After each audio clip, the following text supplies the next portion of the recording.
Saudara kan pendakwah juga Ustadz. Dari podcast yang saudara tayangkan bersama dengan Bambang Tri, apakah di situ saudara merasa ada nilai dakwah yang saudara siarkan di situ?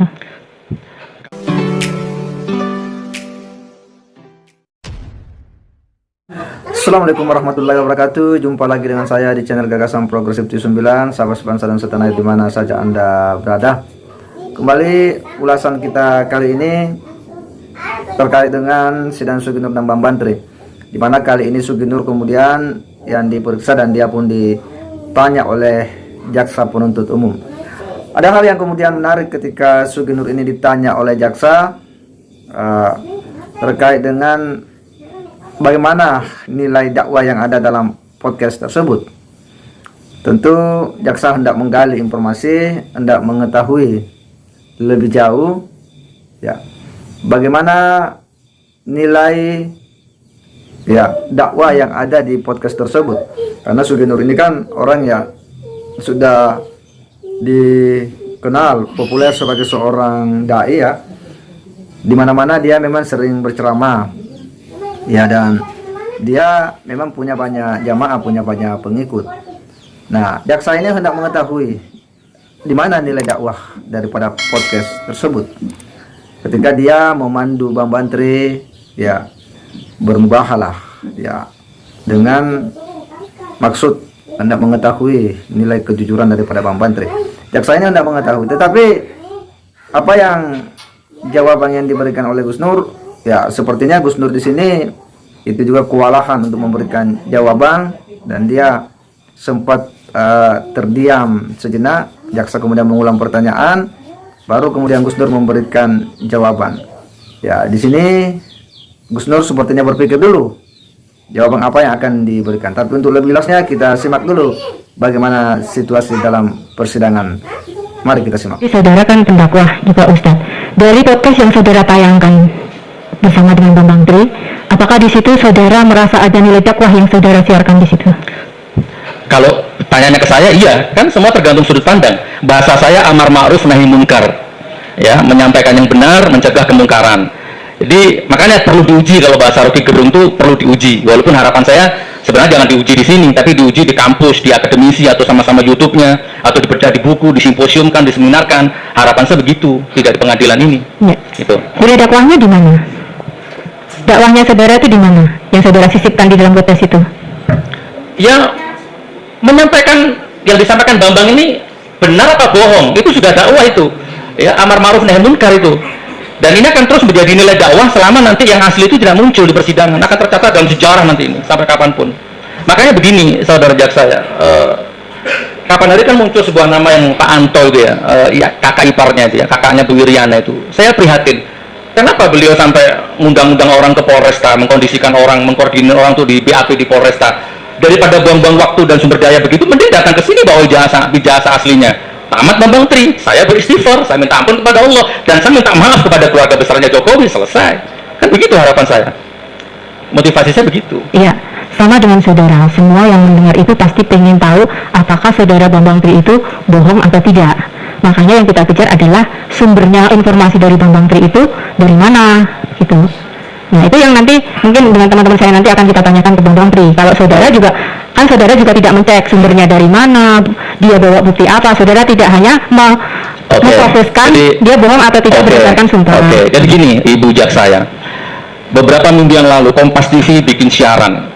Gus Nur bertengkar dengan Bambang Tri. Ada di Kompas tuh, viral. Selama sidang berlangsung. Kompas TV nggak wawancara saya, ya nggak konfirmasi ke saya. Tiba-tiba bikin berita saya bertengkar dengan Bambang Tri di dalam sel. Padahal saya dengan Bambang Tri nggak pernah bertengkar di dalam sel. Nah, tapi katanya kalau saya pakai istilah Rocky Gerung, hoax itu diciptakan mungkin untuk memancing sesuatu perdebatan yang positif. Ya udah, saya cuekin aja, saya nggak lapor, saya nggak ngapa-ngapain.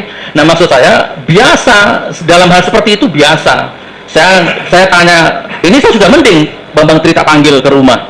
Kalau saya mau niru Kompas TV kan bisa saja bikin siaran sendiri tanpa mengundang Bambang Tri, kan bisa saja. Itu sudah mending saya undang 1 jam lebih itu ngomong. Nah, nanti silakan Anda bedah itu Bambang Tri itu. Ya, itu ya yang disampaikan oleh Suginur saat diperiksa oleh dan ditanyai oleh jaksa. terkait dengan di mana sih nilai dakwah yang ada di podcast tersebut. Ya, jaksa ini betul-betul hendak mengetahui, dan Suginur pun sempat terdiam ketika ditanya, lalu jaksa mengulang pertanyaan itu hingga Suginur kemudian menjawab bahwa nilai dakwahnya adalah ketika dia hendak mengetahui ya apa yang disampaikan oleh Bang Bantri itu benar apa tidak. Dia hendak mengetahui nilai kejujuran. Nah, di situ Suginur menyebutnya yaitu ada nilai amar ma'ruf nahi mungkarnya di situ, karena hendak menyampaikan bahwa selama Pak Jokowi tidak hadir memperlihatkan ijazah asli itu, maka selamanya itu akan menjadi ya informasi yang akan selalu menimbulkan tanda tanya bagi kita semua. Nah, menurutnya itu nilai dakwanya di situ. Lalu kemudian jaksa ini kemudian menanyakan kembali, apa Suginur tidak meng-cross check lebih dulu informasi dari Bang Bantri? Ya, tidak meng-cross check kebenaran dari mana Bang Bantri kemudian mengambil data-data itu, dari mana Bang Bantri menemukan informasi itu. Tetapi oleh Suginur ya dia hanya beranalogi ya, karena dia juga pernah diberitakan ya bertengkar dengan Bang Bantri ya pada saat ditahanan oleh salah satu media, tapi menurutnya itu juga tidak dikonfirmasi ke beliau. Ya, dia langsung saja memberitakan bahwa dia bertengkar antara Suginur dan Bang Bantri. Nah, analogi ini yang kemudian disampaikan oleh Suginur di depan jaksa ini ya hendak menyampaikan bahwa saya tidak mengkonfirmasi dari mana Bang Bantri mendapatkan data, karena itu adalah wilayahnya Bang Bantri, itu adalah domainnya Bang Bantri untuk kemudian membuktikan, untuk menyampaikan. Dia hanya ingin mengetahui apakah Bang Bantri jujur atau tidak ya, makanya dia kemudian katanya mencari. Gampang saja sekiranya dia mau sepihak ya, dia membuat saja podcast tersendiri tanpa menghadirkan Bang Bantri ya, tetapi pertanyaan katanya ya dia menghadirkan Bang Bantri. Lalu kemudian ya terjadilah proses mubahalah itu untuk menguji apakah betul-betul ya Bang Bantri ini benar apa tidak ya. Dan Suginur pun percaya karena ya Bang Bantri katanya itu mau bersumpah di bawah ya Al-Quran, jadi ada Al-Quran di atas kepalanya ya, dan Bang Bantri memenuhi itu dan menyanggupi itu semua. Akhirnya si Suginur ini pun kemudian mengamini itu. Nah, ini adalah sebuah model daripada Suginur ya, yang dia mempercayai sepenuhnya Bang Bantri karena dia mau membuat statement bersumpah ya di bawah Al-Quran. Nah, di sini nampak bahwa memang Suginur ini tak melakukan langkah atau upaya untuk kemudian melakukan cross check dari mana sumber data itu ya, dari mana informasinya, hanya murni kepada Bang Bantri. Dan ketika Bang Bantri ya menyampaikan sesuatu itu ya, dia pun siap ya disumpah atas nama Al-Quran. Kan memang dari awal Bang Bantri ini ya memang sudah berurusan dengan Pak Jokowi, sudah pernah di penjara karena telah membuat berita hoax terkait dengan keluarga Pak Jokowi.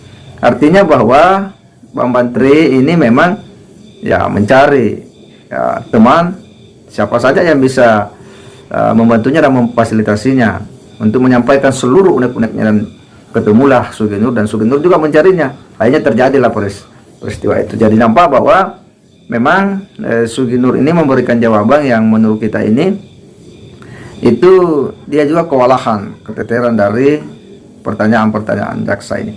Kita berharap bahwa ini adalah bagian dari sekian fakta-fakta persidangan yang nantinya akan menjadi dasar bagi hakim untuk memutus perkara ini. Segera demikian, wassalamualaikum warahmatullahi wabarakatuh.